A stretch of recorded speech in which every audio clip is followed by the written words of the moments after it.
पिंपळगाव निपाणी येथे रविवार दिनांक 26 जुलै 2026 रोजी दुपारी 3च्या सुमारास सचिन वाकचौरे या युवकाची बेकायदेशीर दारू दुकानदाराने बेदम मारहाण करून हत्या केली। त्याने अनेक प्रश्न उपस्थित झाले। हे हत्याकांड ज्यावेळी झालं त्यावेळी पिंपळगाव निपाणीतील काही गावगुंडांनी ते लाईव्ह बघितलं ते आणि आपलं काम फत्ते झालं, त्याचा आनंद लुटला। त्यानंतर त्याच्या डोळ्यामध्ये मिरची टाकून मारहाण झाली। नवीन दांडके त्यासाठी खरेदी केले गेले, खोऱ्याचे नवीन टिकावचे दांडे आणले गेले, त्याला नागडं केलं गेलं, डोळ्यात मिरचीची पूड टाकली। एवढ्याने त्यांचं मन भागलं नाही, त्याला एका जीप मध्ये घातलं, 3 दिवस जखमी अवस्थेमध्ये फिरवलं। नंतर निर्दयपणे जीप मध्ये मारहाण केली आणि त्याच्या हातापायाला दोरखंड बांधून 4-5 ठिकाणी दोरखंड, गळ्यामध्ये दगड बांधून नग्न अवस्थेत त्याला पिंपळगाव खांडच्या धरणात फेकून दिलं। तरीही या घटनेचा सुगाव ना गावच्या पोलीस पाटलाला लागला ना पोलीस दलाला लागला। इथूनच शंकेचं खरं वाव हे सुरू झालं। गावामध्ये 5 ते 6 दिवस किंवा दिनांक 6 ऑगस्ट पर्यंत त्याचे वेगवेगळे व्हिडिओ, फोटो मारहाण केल्याचे मोठ्या अभिमानाने काही लोक मिरवत होते। तो फोटो दाखवत होते की बघा आम्ही काय कर्तबगारी केली। हे लोक कोण आहेत?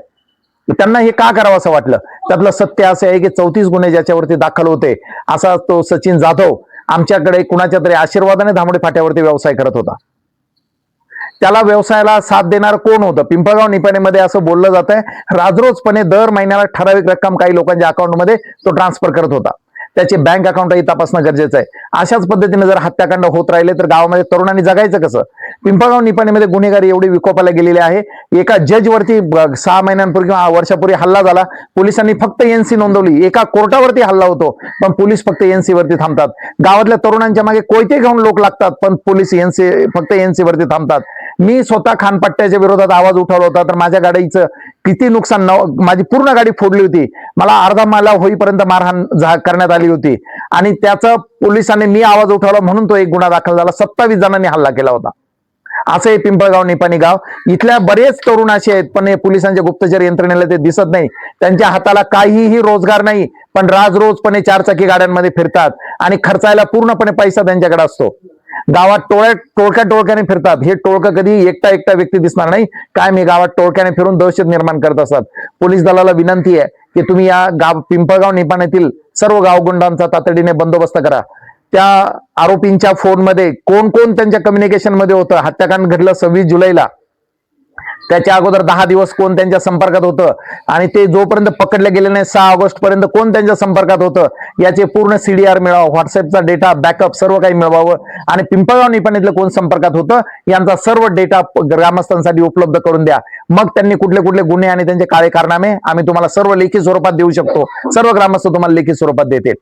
दुसरी मागणी आमची अशी आहे की आपण दारूच्या दुकानांना जी परवानगी देता, या दारूच्या दुकानातून महाराष्ट्र शासनाला गेल्या 5 वर्षांमध्ये पिंपळगाव निपाणी परिसरातील दारूच्या दुकानातून किती एक्साईज मिळाला त्याचा आकडा आम्हाला द्या।